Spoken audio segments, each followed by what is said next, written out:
Najbolji IT stručnjaci, predavači, osnivači IT kompanija, direktori, investitori iz BiH i regije, a nakon pauze zbog pandemije koronavirusa ponovno su se okupili u Neumu. Došli su na 10. po redu Network konferenciju. Na jubilarnom izdanju konferencije govorilo se o aktualnim i korisnim temama kao što su cloud tehnologije, umjetna inteligencija, sigurnost, digitalna transformacija, razvoj infrastrukture, primjena tehnologija u poslovanju i drugom. Sve ove teme su od iznimnog značaja za digitalizaciju i transformaciju ne samo industrije, nego i cijelog društva.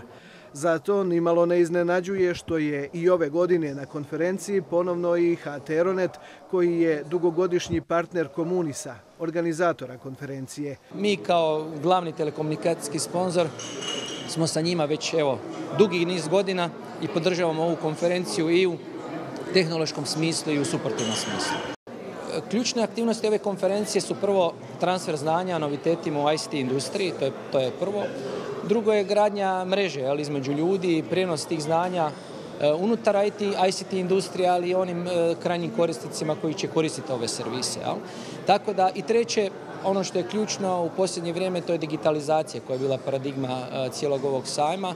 Znači omogućiti industriji u Bosni i Hercegovini, normalno i u svijetu, da uz pomoć digitalnih tehnologija mogu obavljati svoj ključni biznis potpuno sigurno i u realnom vremenu.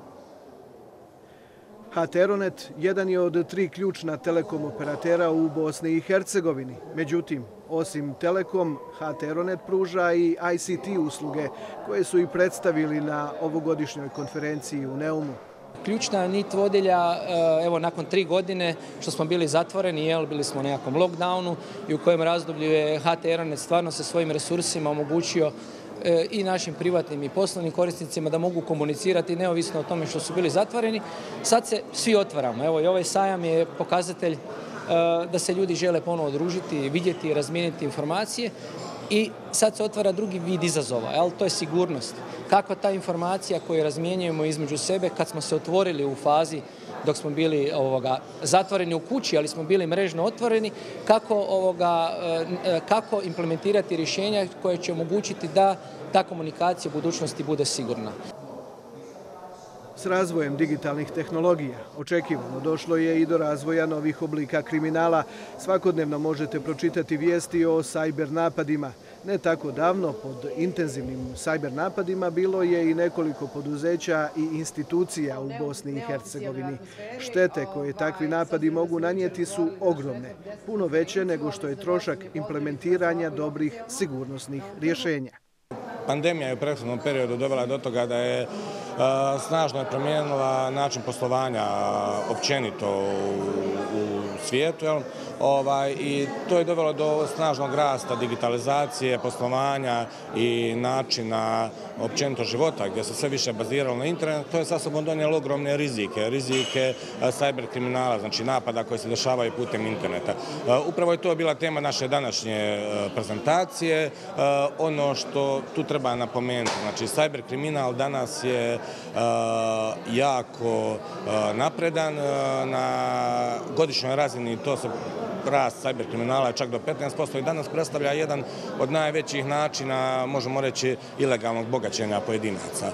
U tom kontekstu smo se danas odlučili prezentirati naše usluge sigurnosti, firewalla i zaštite DDoS napada, a da bi sve to bilo skupa, ajmo reći, zanimljivije, prezentacija je imala podršku naših stvarnih korisnika koji su u realnom svom poslovanju imali potrebu za našim uslugama i koji su putem naših usluga spriječili određene te napade i u biti osigurali opstojnost svojih kompanija. Takvi su napadi spriječeni ponajviše zbog kvalitete rješenja koje HT-Ronet nudi. Naime, njihove sigurnosne usluge temelje se na checkpoint tehnologiji.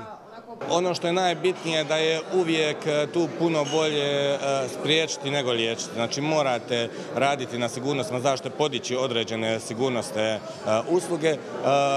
Mi smo baš na tome danas pokušali ukazati ljudima. To je najbitnije raditi preko operatera, jer operateri imaju ugovore sa pojedinim kućama koje taj dio rade jako napredno i u biti u cyber kriminalu inače vam je jako bitno to da najnaprednije tvrtke koje se bave cyber zaštitom od cyber kriminala imaju konstantno učenje svojih aplikacija, svojih usluga o novim napadima. Ti novi napade se mijenjaju, nisu uvijek isti, uvijek dolaze novi, tako da je jako bitno imati dobru uslugu sa dobrim partnerima, globalnim partnerima. Naša se usluga temelji na checkpoint tehnologiji koja je biti već preko 20 godina u premium kvadrantu po svim Gartnerom i istraživanjima, znači da je lider na globalnoj razini. Što se tiče firewall usluga, danas smo prezentirali, imamo dvije usluge temeljene na checkpoint generaciji. Firewall premium usluga namijenjena velikim kompanijama koja štiti kompletno poslovanje i gdje firme moraju imati svoje IT stručnjake koji će sami postavljati police osiguranja i generirati taj nekakav svoj, ajmo reći, virtualni vatrozid. Dok je druga usluga Firewall Business je namijenjena primarno za manje kompanije gdje naši IT stručnjaci postavljaju predefinirana pravila zaštite i oni na taj način u biti prave police osiguranja za te kompanije. I ovogodišnja konferencija je pokazala koliko se IT, odnosno digitalne tehnologije, brzo razvijaju. Svake godine predstavljaju se nova ili značajno unaprijeđena stara rješenja, sustavi poslovanja, sigurnosti, ali i neke potpuno nove grane industrije. Nova znanja i njihova implementacija u poslovanju su od ključnog značaja za razvoj kompanija, ali i društva u cjelini. Dobro je znati da BH kompanije, a naročito one velike poput HT-Roneta, idu u korak s vremenom i nude usluge koje su na najvišoj svjetskoj razini.